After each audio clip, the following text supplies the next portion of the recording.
Eu sou adepto do nosso voto negativo nas reuniões, nas plenárias que tratam da questão do Orçamento Geral do Estado, porque eu acho que o Orçamento Geral do Estado é um instrumento, é uma pauta financeira do Governo. É um instrumento financeiro que traduz as políticas do Governo.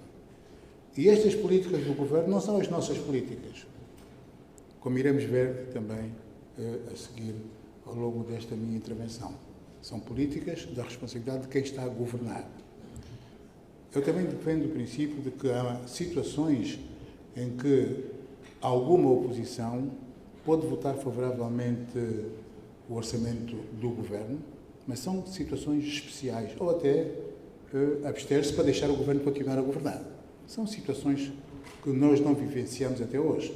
Este Governo tem maioria absoluta, está a governar há 48 anos e tem feito aquilo que acha que deve fazer no quadro da sua concepção das políticas do Estado. Por isso mesmo, eu manifesto sempre a minha posição em relação ao nosso voto negativo em relação às políticas deste Governo. Concordo ou não concordo? Gostaria também de dizer que eu recusei-me a entregar o currículo porque o meu currículo é muito pequeno. Uma coisa tão pequena que não dava para estar aqui a apresentar um anão. Era o currículo do anão. Mas há uma coisa que eu vejo que, geralmente, quando se referem a mim, referem-se à minha relação com o poder colonial. Eu não tive só uma relação com o poder colonial. Eu fui vítima do poder colonial, mas também fui vítima de quem está a governar. Portanto, passei tantos anos na cadeia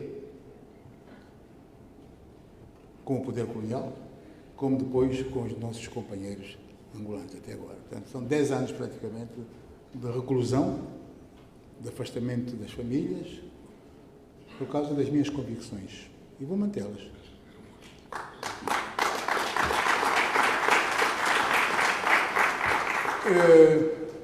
Não é um aula magna, é apenas a exposição de alguns instrumentos de macroeconomia para nós podermos, então, fazer uma avaliação daquilo que nos é apresentado sob a forma de números. O orçamento que nós recebemos são números, valores.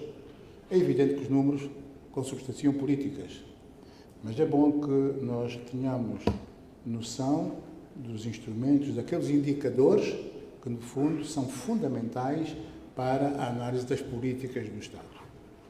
Um primeiro indicador. O primeiro indicador é o Produto Interno Bruto, toda a gente sabe. O Produto Interno Bruto é um indicador macroeconómico que praticamente toda a gente domina. É um indicador que geralmente é calculado com base num ano e consubstantia os valores de bens e serviços que são produzidos dentro das nossas fronteiras. Mas aquilo que nós geralmente temos em mão é um valor nominal, é um PIB nominal. Mas o PIB nominal, por vezes, esconde muitas realidades adversas. Pode apresentar valores bastante elevados, mas, na realidade, não corresponder àquilo que efetivamente está a acontecer no nosso país. E porquê? Porque, em simultâneo com o crescimento do PIB nominal, há uma corrosão por parte da inflação. A inflação corrói o PIB nominal. E por isso mesmo é que é um outro PIB, que é o PIB real, que de facto mostra se efetivamente um país está-se a desenvolver, está a crescer ou não está a crescer. Se uma economia está a crescer ou não está a crescer. O PIB real é aquele que de facto mostra em que estádio é que nós nos encontramos relativamente ao passado. Para além disso também, para além deste valor macroeconómico, temos um outro valor ou indicador macroeconómico, que é o Produto Nacional Bruto. O PIB corresponde aos valores da produção nas fronteiras do país. Desvaloriza, não contempla aquilo que é criado fora do nosso país por nós. Nós temos pessoas, temos investidores, por vezes o próprio Estado também funciona como investidor, fora das suas fronteiras, e os valores criados fora das nossas fronteiras são incorporados num indicador maior, que é o PIB, o Produto Nacional Bruto. é o produto nacional. Portanto, temos que ver que há duas formas de valorar a criação de riqueza no país ou por nacionais fora do nosso país. É evidente que não basta vermos estes valores globais. É preciso ver também como é que esta riqueza se distribui pelas pessoas. Se as pessoas estão mais ricas ou se estão mais pobres. Se o país cresceu e este crescimento se refletiu na vida das pessoas ou não se refletiu na vida das pessoas.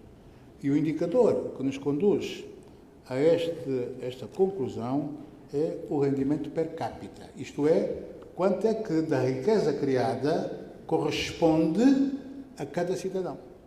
Não é que cada cidadão tenha recebido isso, é um valor médio. Quanto é que, em média, cada cidadão introduziu de riqueza no nosso país. O rendimento per capita de Angola é muito baixo. Os indicadores que nós temos mais recentes apontam para $2.800 ano. O ano tem 12 meses. Portanto, nós estamos a criar muito pouco, em média, cada cidadão. $2.800 ano corresponde, talvez, a 200 e tal dólares mês. É muito pouco. Isto prova a nossa pobreza. Há bocado alguém disse que o país é rico. O país é rico em termos potenciais, mas na realidade o nosso país não é rico em termos reais. Os cidadãos não são ricos. Há cidadãos ricos, mas o nosso país, embora tenha muitas riquezas potenciais, é um país em que cada um de nós ainda contribui com muito pouco para o engrandecimento desta riqueza. Depois também temos a questão da taxa de emprego. Uma economia em desenvolvimento deve, em princípio, gerar mais empregos, mais postos de trabalho, reduzindo, em consequência, os níveis de desemprego. O surgimento de novas indústrias, quando digo indústrias no sentido geral, promove a criação de novos empregos. Segundo os dados do Instituto Nacional de Estatística, a taxa de emprego em Angola, considerando a população economicamente ativa, atingiu cerca de 62%. Isto é, da população economicamente ativa em Angola, apenas 62% é que tem emprego, trabalho, tem emprego.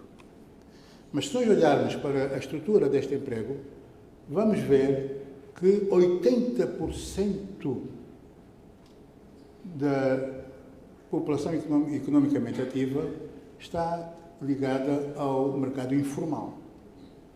O mercado informal, que nós conhecemos, é um mercado que tem uma relação muito afastada com o Estado, que geralmente não paga impostos, que corre muitos riscos e que também introduz, por vezes, algumas situações adversas. Portanto, uma população, um país que emprega 62% da sua população, significa que tem 38% das pessoas sem trabalhar. Isto é muito grave. Temos também um outro indicador, que é a taxa de participação na força de trabalho. Este indicador mostra a percentagem da população em idade de trabalhar que está em busca de emprego.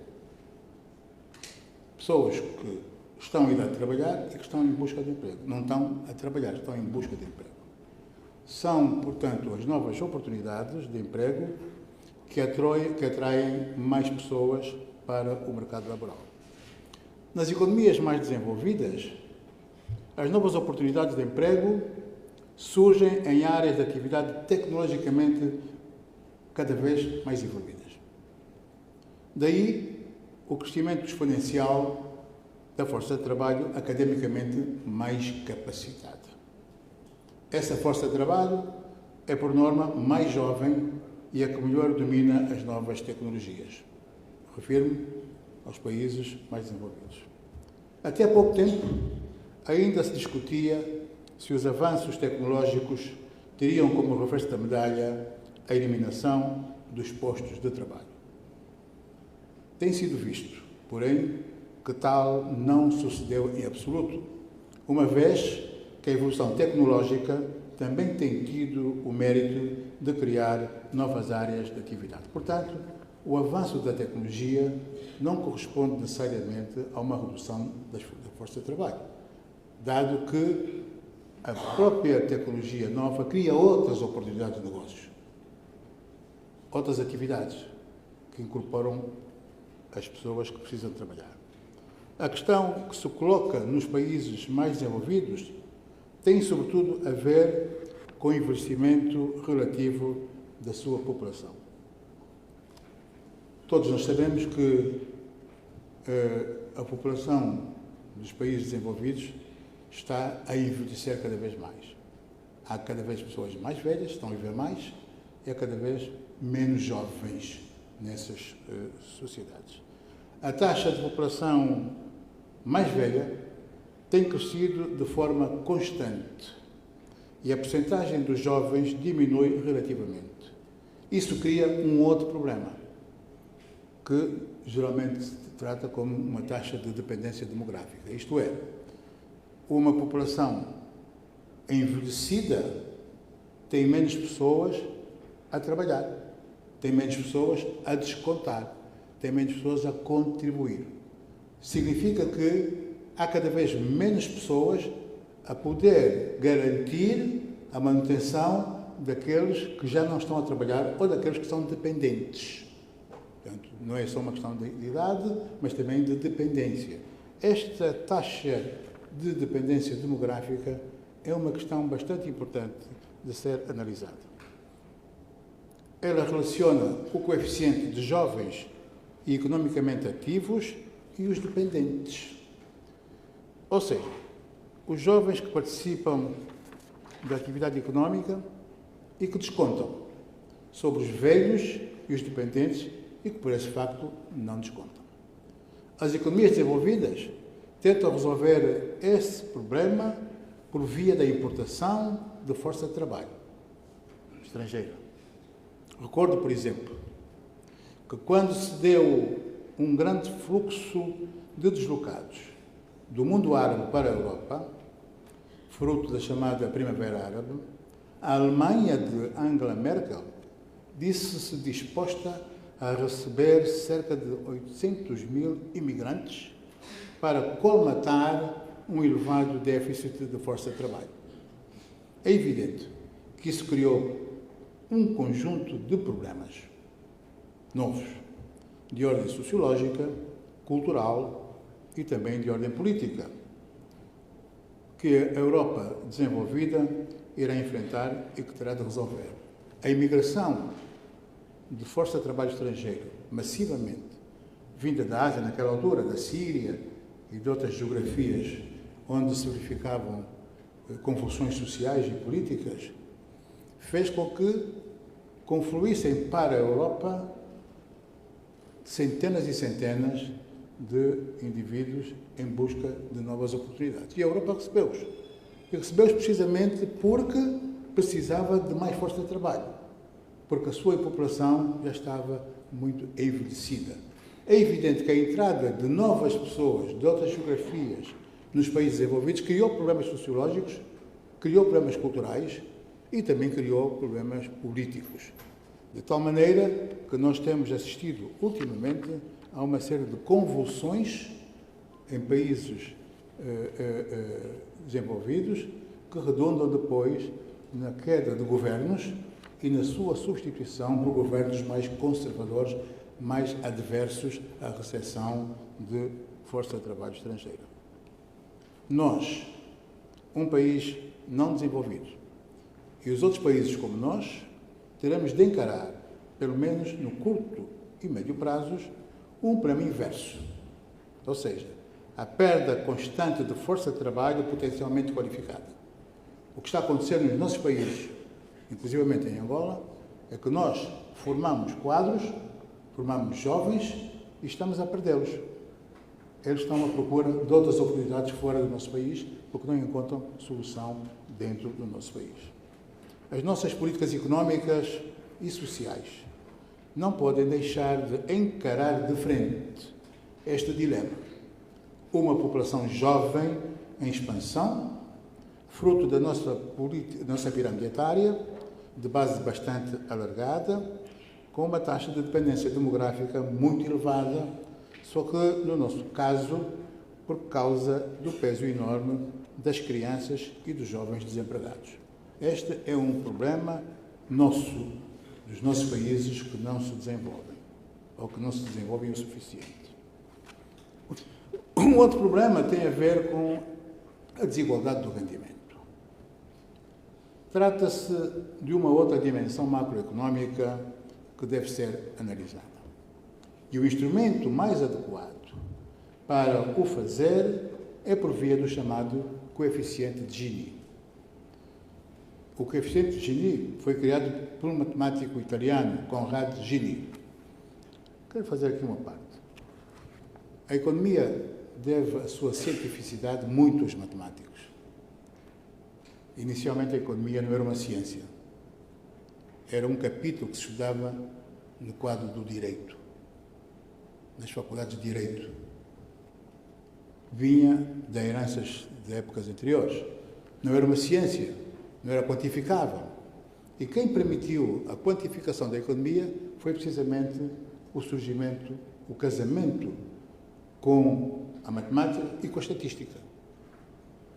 Foram estes dois instrumentos que permitiram a quantificação da economia, transformaram numa ciência autónoma. E uma ciência autónoma que progride cada vez mais. Enquanto que o direito não é criativo, tão criativo, a economia é bastante criativa. Todos os anos já não há Prémio Nobel de Direito, há Prémio Nobel de Economia, há Prémio Nobel de Medicina, há Prémio Nobel de Física, mas não há Prémio Nobel de Direito, nem da Sociologia. Desculpem os sociólogos. E precisamente porque a introdução dos modelos matemáticos na economia faz com que se gere uma dinâmica nessa ciência que a cria todos os anos praticamente novos modelos, novas realidades, novos ajustes que permitem então novas políticas. O grande problema é que as fórmulas devem depois refletir políticas. Daí, quando me pediram para intervir aqui, eu aceitei, porque se disse conceitos e políticas. Os conceitos são fáceis. Eu estive aqui a falar, estou aqui a falar dos indicadores macroeconómicos, mas os indicadores têm que ter por detrás de si políticas para fazer as devidas correções. O rendimento, a desigualdade do rendimento é uma questão bastante interessante e, sobretudo, para um país como o nosso, para os nossos países, de uma forma geral. O tal coeficiente de Gini analisa a desigualdade na distribuição do rendimento nacional por grupos sociológicos. É um índice que avalia os níveis de concentração dos rendimentos entre os mais ricos e os mais pobres. Eu trago isto por aqui porque é interessante refletir sobre isso. O uso deste índice de Gini pode também ajudar a um melhor ajustamento das políticas económicas e sociais. Ou seja, as políticas económicas e sociais, para serem justas, têm que ter capacidade de reduzir esta disparidade na distribuição dos rendimentos. E não é o que nós vemos em Angola. O que nós vemos em Angola é precisamente o contrário. Nós vemos os pobres cada vez mais pobres, nós vemos a classe média praticamente a falir, e estamos a ver a concentração dos rendimentos da riqueza num grupo pequeno de pessoas. Este indicador, o coeficiente de Gini, deve interpretar a realidade para que as políticas económicas e sociais consigam fazer os devidos ajustamentos, as devidas correções, sob a pena de termos convulsões sociais que depois redundem em convulsões políticas. O meu receio é que este aumento vertiginoso do número de pobres, do número de excluídos, esta eliminação praticamente da classe média. A classe média hoje está uma classe média baixa. Uma classe média baixa. Estamos todos a ficar cada vez mais pobres. É evidente que este exército de abandonados podem traduzir o seu descontentamento de várias formas. De várias formas. Uma delas é a rua. A rua, que não é solução para coisa alguma, mas pode ser uma escapatória para aqueles que se sentem cada vez mais excluídos da sociedade. E as políticas do governo não têm em vista reduzir o fosso entre ricos e pobres. As políticas do governo criam cada vez mais pobres, empobrecem cada vez mais. A classe média, em princípio, numa sociedade, é uma classe estabilizadora. É uma classe estabilizadora. Nós estamos precisamente a fazer o contrário. Estamos a desestabilizar a classe média. E nós já vimos isto nos resultados eleitorais. Mesmo com todas as fraudes, mas foi visível que indivíduos pertencentes à classe média não votaram no regime, porque sentiram-se apertados pelo regime. As políticas têm que refletir ideias concretas com base em números. A desigualdade na distribuição de rendimentos aconselha-nos a ter políticas mais ajustadas. Este indicador é interessante. Os melhores coeficientes de Gini no mundo são de alguns países que eu vou enumerar. O Japão, a Dinamarca, estranhamente a Eslováquia e a Hungria. Eu gostaria de saber o porquê da Eslováquia e da Hungria. Eu do Japão e da Dinamarca já sabia, mas a Hungria e a Eslováquia para mim é uma novidade.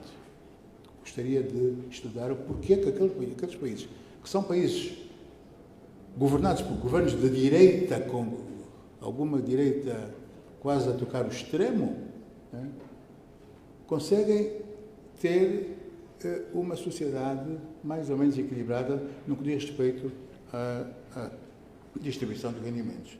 Os países com piores coeficientes de Gini, isto é, com maiores desigualdades na distribuição de rendimentos.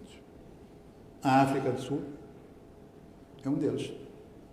É evidente que a África do Sul será resultado da conjugação de dois fatores. Por um lado, do facto da herança do apartheid. A estratificação que o apartheid criou na África do Sul, naturalmente que provocou a concentração de uma grande concentração da riqueza num grupo social e abandonou praticamente os outros. Mas também das políticas pós-apartheid. As políticas pós-apartheid também contribuíram para a criação desta desigualdade na distribuição de rendimentos na África do Sul. A Namíbia. De certa forma, também a Namíbia foi tocada pela história do apartheid. Portanto, acredito que isso também possa justificar, e talvez também por políticas atuais. O Haiti. O Haiti é outro país em que há uma grande desigualdade na distribuição de rendimentos. Daí as convulsões permanentes a que nós assistimos no Haiti. A República Centro-Africana, o Lesoto, Moçambique e a Colômbia.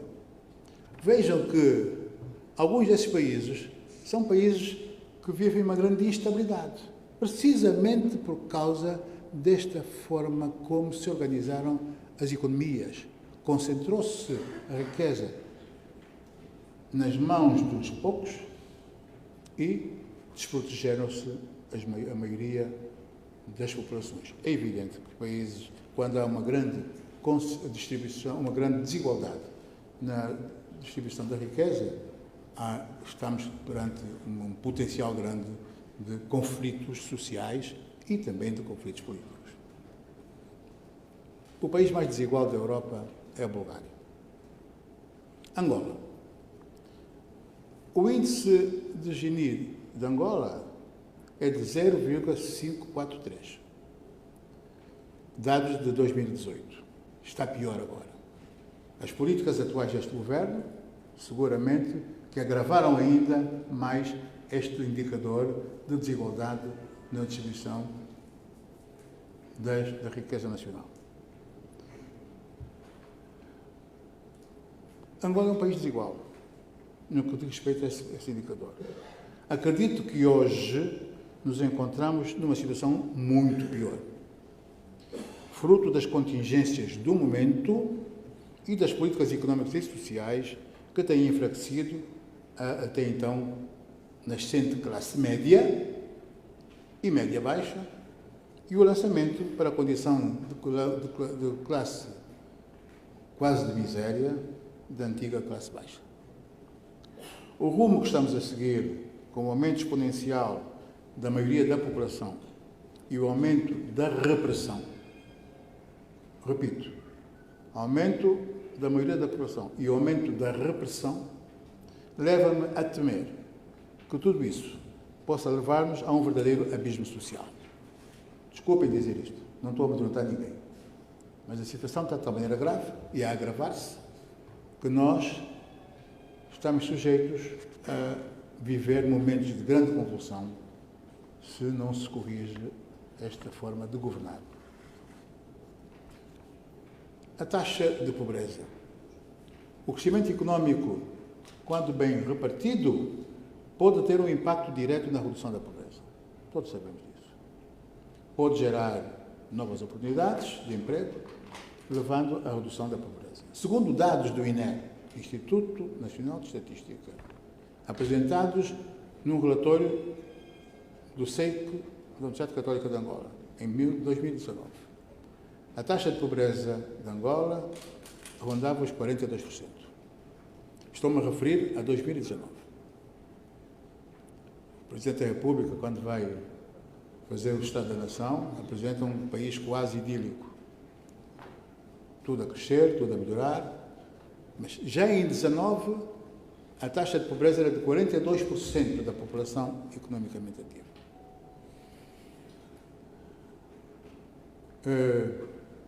Hoje está pior, sem dúvida nenhuma. Segundo o mesmo relatório, isto é importante dizer, para reduzir essa taxa tão elevada de pobreza, até 2030, o nosso produto interno bruto teria que ter um crescimento médio de 16%. Para reduzir até 16% em 2030, nós teríamos que ter crescido a uma média de 16% ao ano. Nós não estamos a crescer. E aqueles valores que nos são apresentados são valores nominais, não são valores reais. O nosso crescimento real não é aquele que nos é apresentado nas estatísticas oficiais do Sr. Presidente da República quando vai à Assembleia apresentar o Estado da Nação. Portanto, nós realmente não fizemos o percurso que devíamos fazer. É evidente que o crescimento da economia também depende da envolvente internacional, mas, sobretudo, nós estamos muito dependentes das políticas económicas e sociais que são apresentadas pelo Governo. Para um outro indicador interessante é o desenvolvimento das infraestruturas. O nosso país ainda não tem as infraestruturas adequadas para garantir sustentabilidade no crescimento económico. As infraestruturas de energia, de produção de energia, estão a crescer, não há dúvidas. Nós todos os dias ouvimos falar no surgimento de novas fontes de energia, barragens, enfim, a UCA, enfim, todos os dias ouvimos falar em novas fontes. Mas temos um problema, cresce a produção, mas não cresce o transporte e a distribuição. Portanto, não se reflete na vida das pessoas. Preocupámos-nos com a produção de energia, sim senhora, mas devíamos concomitantemente ter-nos preocupado também com o seu transporte e a sua distribuição. Não é isso que aconteceu. De tal maneira que hoje ainda as indústrias, muitas delas vivem de geradores, as nossas próprias residências têm que ter geradores e temos sistematicamente falta de energia, embora tenhamos uma produção, segundo se diz, praticamente sedentária. Já se fala até em exportação para países vizinhos da energia hidroelétrica produzida em Angola. Mas não basta a energia. Para haver um comércio, uma indústria, uma atividade económica eficaz, não basta a energia. É necessário também transportes, ferroviário e rodoviário. Nós não temos a rede de transporte ferroviário que necessitávamos. Nós ainda estamos a recuperar a lógica do transporte ferroviário do tempo colonial. Se vocês olharem para a direção seguida pelas nossas vias férreas, veem que elas tinham um propósito, que era ir buscar bens no interior de Angola, transportá-los para a costa, os portos e serem exportados. Ou então também haver o sentido inverso, a importação, que é para depois virem para o interior. Mas nós precisamos de uma rede ferroviária que não seja apenas virada para a importação ou para a exportação. Precisamos de uma rede ferroviária que articule as diversas partes do país. É preciso reconectar estas grandes vias ferroviárias que foram desenhadas no tempo colonial e que nós ainda estamos hoje a repetir. Não estamos a dar a devida importância à interligação entre as diversas áreas do país por via ferroviária. Além disso, também o transporte rodoviário. E as comunicações. Sem tudo isso, sem comunicações eficientes, sem transportes eficientes, sem energia adequada, não há atração para o investimento. Não se pode investir se não houver esta capacidade de introduzir, dotar o país de todas estas infraestruturas para que o investimento nacional e internacional estrangeiro seja atrativo. Mais duas questões só. A taxa de poupança. A taxa de poupança e o investimento. Todos nós sabemos que o investimento resulta da poupança. Teoricamente é assim. Eu invisto aquilo que poupei. A nossa taxa de poupança das famílias é praticamente insignificante. Antes, pelo contrário, acho que até estamos a despoupar. Estamos a fazer o contrário. A taxa de poupança das nossas famílias é cada vez mais frágil. A taxa de poupança das empresas, de uma forma geral, salvo raras exceções, é também cada vez mais frágil. Sem poupança não há investimento. E as políticas que são seguidas no nosso país, as políticas de rendimento, são de tal maneira penalizadoras da poupança que vão contribuir para o empobrecimento cada vez maior do nosso país. Portanto, a questão da taxa de poupança é uma questão bastante importante para nós analisarmos nos nossos orçamentos gerais do Estado, para vermos se podemos enverdar por um caminho de crescimento ou se não estamos a enverdar por um caminho de crescimento. O governo do nosso país está preocupado com a poupança pública, poupança do Estado, do governo. Não está preocupado com a poupança das famílias e com a poupança das empresas. E esta política de salários, que foi há bocado referida pelo presidente Adalberto Costa Júnior, de aumento dos salários dos funcionários públicos de 5%, é de facto a manutenção da mesma lógica das políticas de empobrecimento do país. Nós, com rendimentos baixos, não podemos fazer poupança, de forma alguma. E se não fazermos poupança, não podemos investir na melhoria das condições de vida dos cidadãos. Não podemos criar nada de novo. Portanto, a taxa de poupança é uma outra componente que deve ser devidamente analisada quando estamos a ver as questões ligadas ao Orçamento Geral do Estado. Por último, até agora falamos em crescimento. Vou então apresentar o indicador que reflete aquilo que de facto deve ser o desenvolvimento. Porque o crescimento é apenas quantitativo em termos económicos, quantidade, mais riqueza criada. Mas não basta. É preciso articular esta dimensão económica com fenómenos sociais. E existe um indicador que foi criado por um professor indiano, Amartya Sen, que é um professor muito conhecido e muito requisitado por várias universidades do mundo, que é o indicador, o Índice de Desenvolvimento Humano.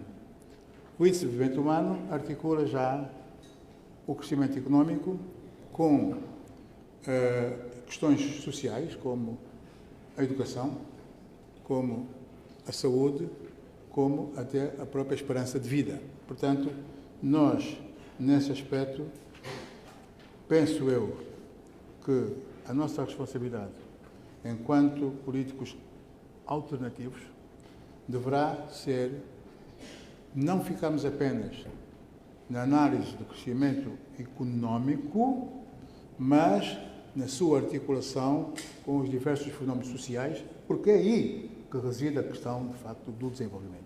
Mesmo que a economia cresça 15%, se a educação e a saúde crescerem 3%, nós não temos hipótese de desenvolver. Crescemos, mas não desenvolvemos. Portanto, as políticas económicas devem estar também viradas para esta forte componente social consubstanciada na educação e na saúde. Portanto, a esperança de vida que o nosso Presidente apresentou há dias é interessante. Eu acho engraçado. É o país do mundo que quase todos os anos aumenta a sua esperança de vida, mesmo conhecendo situações cada vez mais difíceis. Aquilo é mentira. A esperança de vida não cresce dessa maneira. Um país, para poder crescer 5 anos, poderá ter que esperar, às vezes, 30 anos de crescimento, de desenvolvimento, de equilíbrio. A esperança de vida não cresce com um toque de mágica, como faz parecer o Presidente da República todos os anos, quando vai apresentar o seu relatório à Assembleia Nacional. Muito obrigado.